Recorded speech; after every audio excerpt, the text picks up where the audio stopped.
Hello，大家好，要介紹嘅單位咧係一個沙田中心廣寧大廈一個高層 A 單位。咁啊望到呢個東北咧，望到呢個城門河景啊，亦都望到遠處穿過好運中心望到呢個咧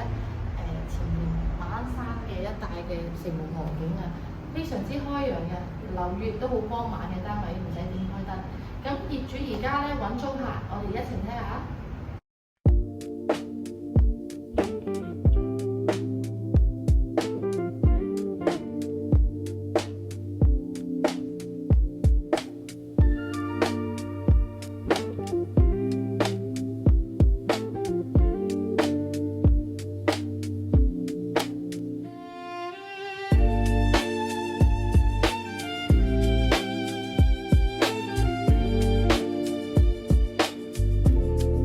我哋翻嚟個客飯廳，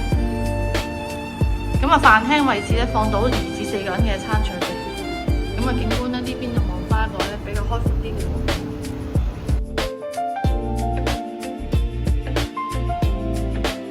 咁啊望翻個客廳啦。